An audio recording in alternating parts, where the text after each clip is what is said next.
All right. Welcome in, Vishar. Been looking forward to chatting with you. I was thinking about this today when I was brushing my own teeth. So excited to hear what you got to say about your own startup. So please, if you wouldn't mind, introduce yourself and where you're at geographically. Thanks, Brent. I am so excited to be here. I know that I've gone through so much as a founder. I'm so excited to just share the trenches that we've been going through and the successes that we've had. I'm Vishar. I am the founder of Toothpod, which is a dental smart gum to clean your teeth when you don't have access to a toothbrush or toothpaste through anti-inflammatory, antimicrobial, and remineralizing agents. So it is a dental chewable that can actually heal your enamel as you chew it and decrease bad bacteria, as well as decrease gum inflammation through some of the active ingredients that have clinically shown to do this very thing. We work with some of the largest dental distributors in the States with over 400 dental clinics, and we do a lot of our clinical research at Harvard School of Dental Medicine. Did you ask about my background? We'll get into that in a little bit. You're in Toronto, right? I am in Toronto, yeah. I travel back and forth between Miami, Boston, and Toronto, but most of the time I'm in Toronto. Love it. I think you're our first guest from Canada. So hooray. For sure, first from Toronto, that's for sure. We'll have to double check Canada later, but I think so. So yes, please, I would love to hear more of your background, kind of all the pre-Toothpod, what led kind of up to this. And I think Next Canada is kind of wrapped up into that. So if you wouldn't mind telling us, history and then Next Canada and how you got to where you are. Yeah, so we actually did CDL Wisconsin too. So we did the Creative Destruction Lab in Madison, and it was super awesome. We did Next Canada, which is an incubator accelerator in Toronto, one of the largest ones, where they choose top 36 entrepreneurs amongst thousands of applicants and bring them through this very rigorous programming. And then we also did a few more accelerators throughout my university years, like the Hatchery Entrepreneurship. We did Lab to Market. We did Health Innovation Hub, which we're still a part of. They're definitely really good support.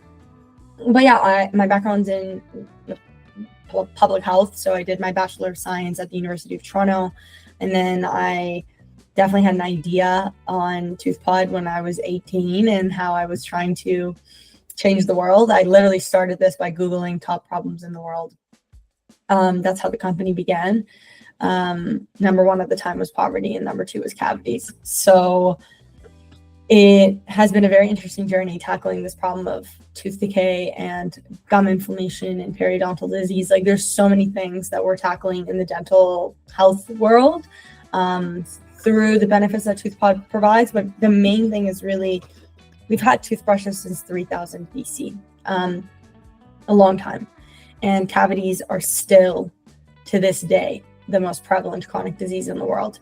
They still impact almost 100% of the population. Cavities, periodontal disease, like gingivitis, like some of these things are extremely prevalent. And break that down for me. Excuse my ignorance. I'm no dentist here, but like, what are the consequences of cavities and tooth decay and lack of mineralization? Or like, I think in my head of just, oh no, like I lost a tooth, but there's got to be more to it. So please help me with that. I mean, there's a lot that can happen if you don't take care of your oral hygiene. Poor oral hygiene is directly linked to kidney disease, diabetes, oral cancer. There's so many things so many not so great things that it leads to. Gut health, for example, it could start in your mouth, right? The microbiomes in your mouth. There is so much, but mouth is not the first thing we think about. Yeah. Like, oh my God, I have stomach issues. It must be something in my stomach, but it could actually be your oral hygiene too. And I think a lot of gum inflammation, gum recession, like your gums will start to slowly go down if you don't floss over like a few years. Grind your teeth, for example, you don't wear a mouth guard, like you start to chew away your teeth while you're sleeping, and then like your teeth are like this, and then they almost get cut in half by the time, like by 20, 30 years from now. I think a lot of people who experience these issues, they at least has been 20, 30 years into their lives. Like typically you see at 30, 40, they're understanding this problem in depth because they're now seeing more problems come up. And so they really start to take care of their oral hygiene. But really, like, there's so many things that it leads to. I like it. On that note, the problem, you said you Googled, what are the biggest problems in the world? And besides poverty, it was cavities. Kind of breaking down, talking to your first few customers. Actually, let's take this a different direction. Before we get to the customers, I don't believe you told me you were a chemist. So how did you create this gum from nothing? Like, how did you start creating the formula? Did you go about just Googling people, or how did that start? Well, my background is Bachelor of Science, so it actually is science also. Got it. And I think when I first started, I was 18. Like, I had high school was my background. So really, like, there's no background. So I had like really strong conviction that I could make this come to life, no matter what, no matter how, like, doesn't matter if I have the background or not. Like, I had the vision and the problem that I deeply cared about. So I was like, okay, it's time to bookworm about this issue. And then I emailed 600 literally professors and chemists, literally everybody I knew at the University of Toronto. I was like, I'm trying to do this thing. Can you like help me build it? And they're like, what? I'm like, can you help me break sugar down first? I had like all these crazy ideas. And then I had a couple of responses. I started working with a couple of people, and then I worked with more people. And then I found my co-founder. He's our technical founder now. His name is Brian, and he's awesome. He's super, super smart. He's doing his biomedical engineering in gingival tissue, so specifically in dental health. And so he did a lot of the formulations. I did a lot of stuff in my kitchen, and then I was like, Brian's here, we're gonna accelerate. And that's really where we got the IP, the patent. He did a lot of the formulation, a lot of the research in the lab, and then we moved all of our research from the University of Toronto that we're very, very grateful for. And now we're doing research at Harvard School of Dental Medicine. I love that he also carries the CTO or technical co-founder role, because so often we hear technical co-founder and like, oh, it's the guy that writes code. It's like, no, very different in this case. I'm also here in the computer science building, so that is my world. The code writers are all around me. Yeah. How did you? Chief Scientific Officer. Okay, gotcha. How did you start, like, getting the first batch out? Who did you start promoting this with? How did you find your first maybe 100 customers? First, I reached out to like 400, 500 people on Facebook Market. I would message people on LinkedIn. I would message people on email. I would literally just find people, send it to my friends, to ask my friends to send it to their friends, survey people to just get a grasp of the problem. Mm. And then I started building the solution. And that's really where, we started formulating, and then things kind of kicked off. The first 100 customers was like,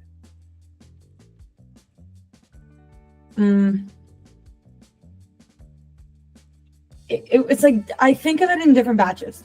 The people I talked to figure the problem out, mm-hmm.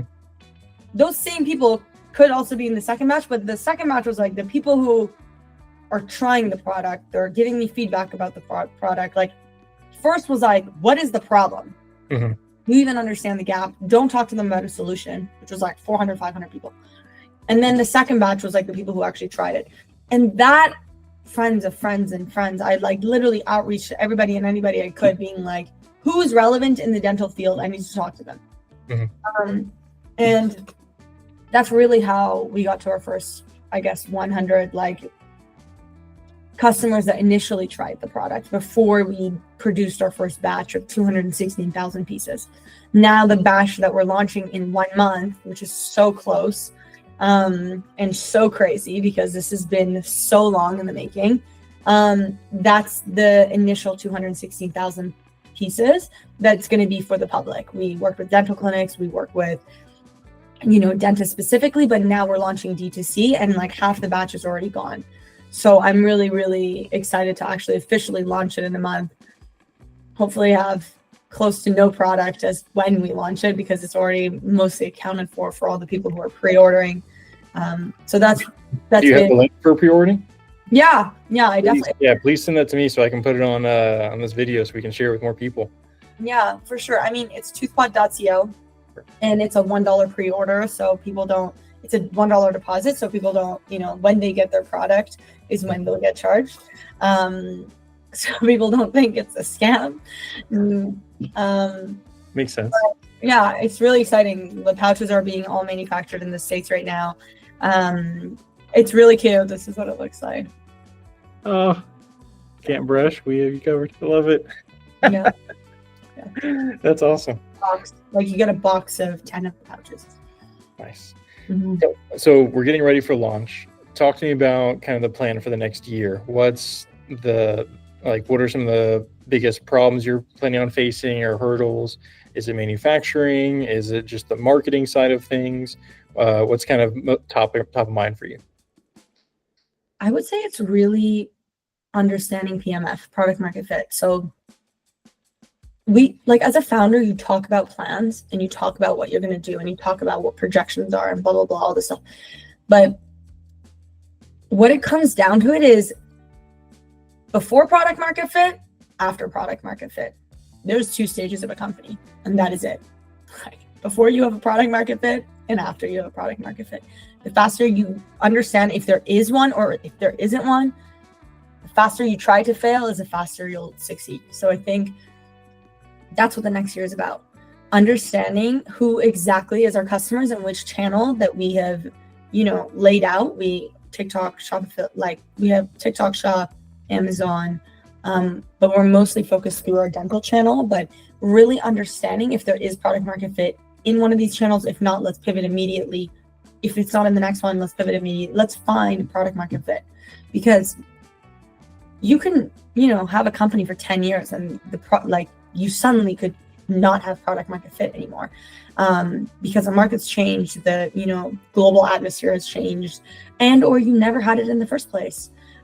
So I think that's my goal, really. Do we have product market fit by next year when I talk to you? That is my most important thing. And then there's metrics, right, that you attach to it. So it's we want to be in X number of clinics. We want to be in X number of, the marketing material going well. It's really about finding that however way you can. And that's through TikTok, Amazon, the B2B dental channel, etc. Nice. Makes perfect sense to me. Let's pivot a little bit to the left right now. I want to hear more about your local kind of startup ecosystem. So you went to the University of Toronto, you started your idea, kind of working there with some professors. I haven't had the pleasure of getting to visit Toronto yet. I will definitely bring my winter coat when I do. Tell me more about the kind of local startup ecosystem. What sort of support networks do you have there? What sort of advantages does Toronto have?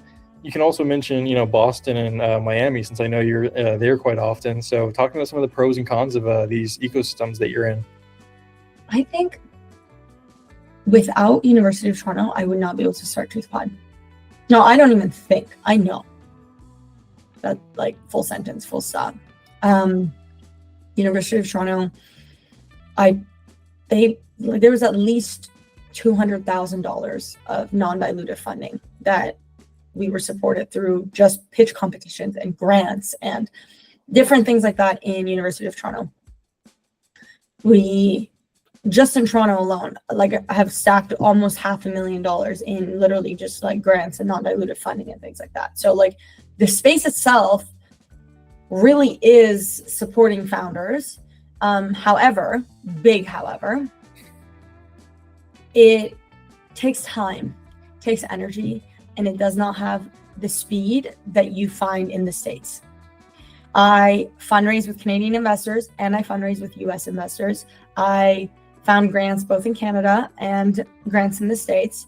So just understand, it's not that you can't get it or you can't do it. You can do it, you can get it. It's not about complaining about either of those, but it's about how fast does the system actually support the speed in which you want to go at. And I think in the States, everyone's just moving with faster speed, it's just faster speed. Investors write check faster, like grants are more like available and like not easily, but like you're able to access a lot of things in a higher speed. And everyone knows that founders they're wearing 100,000 hats. So sitting and trying to get grants is a lot of energy. And I think when you figure out the loops in Canada, it's amazing. For example, Shred. Like Shred is great. Takes long, takes energy, which you're like, wait, is it great if it's taking away time and energy? But when you figure out the loophole, like, for example, we work with a company that... Before you continue, what's Shred? Shred is covering 60 to 70 cents on the dollar on any R&D that you spend. So if you spend $10,000 on R&D, the Canadian government will give back to you up to $7,500 of that. Just because you're spending money on innovation and you're like bringing more innovation into the country. Never heard of that before. That's good. Yeah, SRED. That's how it's written. SRED, Shred.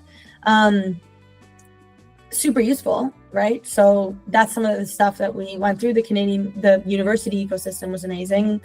I will for sure say, maybe I'm saying this with caution because I know that you support a lot of accelerators and incubators. You can cut it out if you want. Don't worry. You don't have to. It's my very strongly held opinion. My strong opinion, loosely held, is that I went through a lot of accelerators, and I think my company never grew until I stopped engaging with accelerators. And that wasn't, not necessarily all of them. Like Next Canada, for example, accelerated our business because their entire purpose was to bring speed into the company. Yeah. A lot of accelerators and incubators can be very distracting. Like, unless they get you to sit down and focus on how do you get from step 1 to 2 tomorrow? Like, what are the top things you need to do and top needle movers that you need to do instead of spending a lot of time on the exercises and the classes and the business plans. And like, I literally have been through that for years. And it was awesome. I learned so much. But when my goals shifted internally of like, okay, now I want to move the business forward. I don't want to learn anymore because I've learned. I want to move the business forward. And you do. I only engaged with one accelerator total. Like, and now we actually don't, because I think it is super distracting, but we've gone to a point where we don't need to. At the beginning, I had no idea what I was doing. I literally didn't know anything. So all these accelerators taught me so much from university, and, you know, they were extremely like helpful in teaching me what I needed to do. But really, I think within the accelerator and incubator ecosystem, like, speed, customers, revenue is not as prioritized in the way that it needs to be. It's like startups need money. They need money to start, right? We had our first accelerator at the University of Toronto give us $10,000. That was like awesome. Got our first batch. We're ready now. We have like, we're going to the US, we're getting customers, we're going to conferences, we're understanding who it is that we're targeting. Like, it was a roll, like the trickle down effect. I will say that is actually very refreshing to hear. One, it makes me happy because in my program that I run, we put so much of an emphasis on like from week number 2, what are your customers saying? How many have you talked to? Like, have you asked anybody if they would like pre-order or like sign up for your wait list? Like, how fast can we get an MVP into somebody's hands and get $1 in your pocket? Yeah. So like, that's what I push. I've only got, 1 semester of school and like 1 day a week with them. So I'm like, we got to move fast. And like, my push is like, don't worry if it looks pretty. It's okay. Just get it out there. So that feels good to hear, but I completely understand. You were talking a second ago or earlier about all the money that you had won from, pitch competitions and accelerator programs. I'm sure you've seen this with, your friends from University of Toronto. Is it just UT? U of T? Yeah. Okay. I think UT, I think of Texas, but different part of my brain. There seems to be a good chunk of startup founders who are so focused on winning pitch competitions or going through accelerators or like going through programs or getting certificates that they never take the time to go out and like talk to their customers or make sales or like do the business things. What would you say to that? What would you say to those people that It's true. It's true. People do that a lot. Stop doing it. Stop it. Stop it. Okay, no, my real take.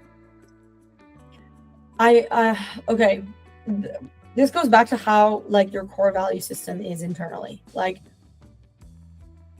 I always say move through the world intentionally, because I learned a lot to get to that point.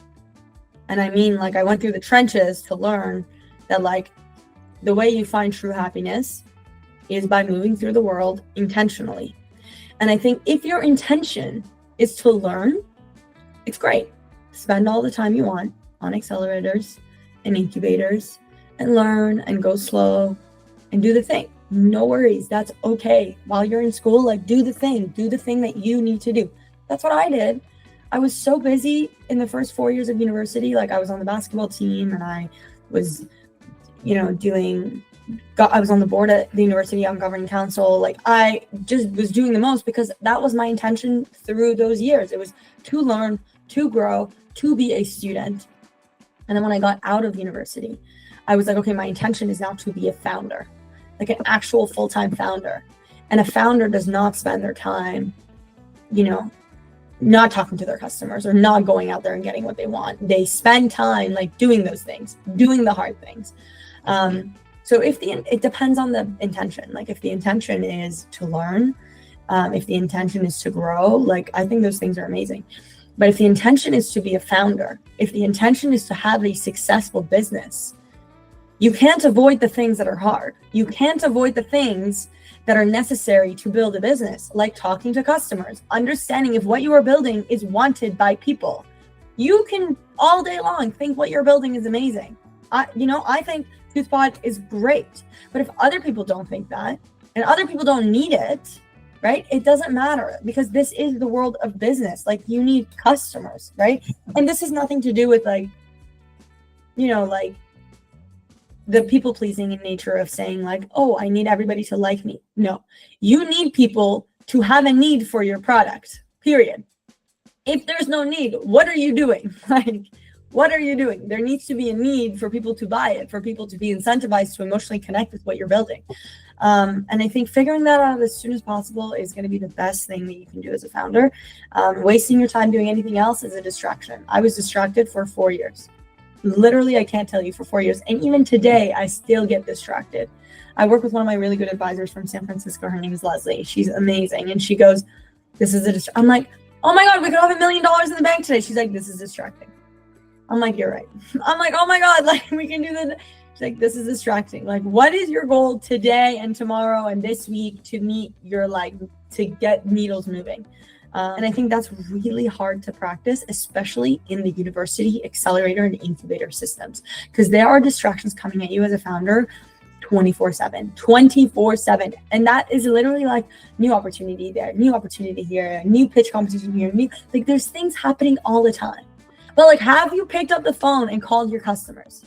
Like, have you picked up the phone and figured out who your co-founder is going to be? Because you need them to build, like, if that person needs a co-founder, you need them to build the business with you, a technical founder or something like that. So yeah, do hard things. Stop getting distracted if that's your intention through the world. I love it. Perfect. All right. Last question. You got to actually meet one of my students in my program earlier. Yeah. If you had to give her and the other students one piece of advice for, early stage, first time founders, I'm already starting to take meetings for this program of, hey, I've never started a business before. What's the one thing that, you'd want them to avoid, one mistake to not make? I'll give 3. I have some. The more the merrier. 1, don't reverse engineer co-founders. And by that, I mean, work with people that you love. Work with people that have the opposite skill sets as you, but work with people you love. Do not act like this is an arranged marriage. There's nothing wrong with arranged marriage, but for a company, get to know that person. Get to know that person and really like them, because this is a really long journey. If you don't like the people you work with, I promise you it will catch up to you in 1, 2, 3, or 4 years, or even sooner. So that's my number one advice. Work with people you love, because I think that's really how you create joy in what you do. 2, I already said this, but move through the world intentionally. Find problems and things that you like and the thing you're working on that like it needs to intentionally align with who you are. It doesn't matter if you're building a company to make money. It doesn't matter if you're building a company to solve a problem. Like, it doesn't matter why you're doing the thing. It matters that you're aligned with it intentionally. And in the days that everything goes to, like goes terribly wrong, your intention will pull you through. The intention for why you started it and why you're doing it, it will pull you through. And remember that it will change, and it's okay for it to change. It's okay for intentions to change as long as you allow yourself to grieve the previous intention that existed. But move through the world intentionally. If you are passionate about a problem and your way of existing in the world is working on problems that you care about, that move intentionally. If you care about, like supporting your family and just being financially stable, and that's what matters to you, and you want to work on any business that will get you somewhere, that will give you financial stability, and that is the way you move through the world, then move through the world intentionally. And then the third thing I would say, I guess quick follow-up, are these people who are in seed, pre-seed, or like just idea phase? Idea, it's MVP.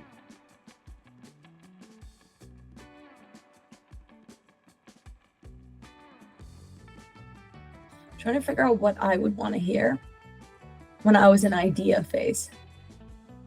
I still feel like sometimes I'm in idea phase.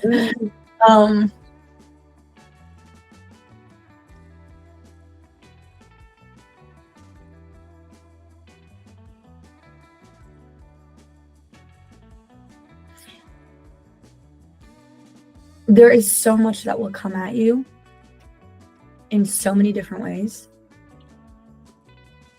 But if you have focus, you will be successful. And it will come. Success will come. Just find focus and write it down every week. This week, my focus is to understand what my customers want. And my goal is to speak to 100 customers and track what they say. Next week, write down your focus. My focus is to focus on exams and do nothing. It's a focus. I think having a focus is really important for any founder, at any stage. A focus that does not overwhelm you and that is achievable by you, so you can continue to inspire yourself to keep going. You need the wins. You need the small wins, even if that's talking to 2 customers today.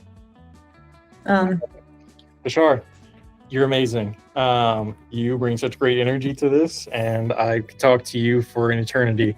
Unfortunately, we both have jobs. So please, let's promote the product a little bit more. Toothpod.co, you said? Yeah, toothpod.co. Toothpod.co, perfect. I'll put a link to it in the description of this video. I'll post it on LinkedIn, everywhere else I can. Anything else we can do to help promote this product, or when's it coming out? Any other things we can help to do? Thank you. I will send all of that info to you in case you write it all down. But really, it's toothpod.co. I guess in America, you say toothpod.co. That's fine. Or I'm just not hype enough. What is this? We're not that far away. I'm in northern Wisconsin. I'm in Wisconsin. Oh. I feel like I'm in like South America. Yeah, I really do think that Toothpod will help a lot of people with dental health. I know because we've done research, something that I've put a lot of my time and life and energy into building, something that is good for the world, something that is good for your mouth, where everything begins, including your first breath. And I think I'm really excited for the world to try it. Me too. Yeah. Awesome. Thank you so much for your time today. I appreciate it. And I'll be looking forward. I'll pre-order some right now and be looking forward to seeing it come in the mail. Thanks, Grant.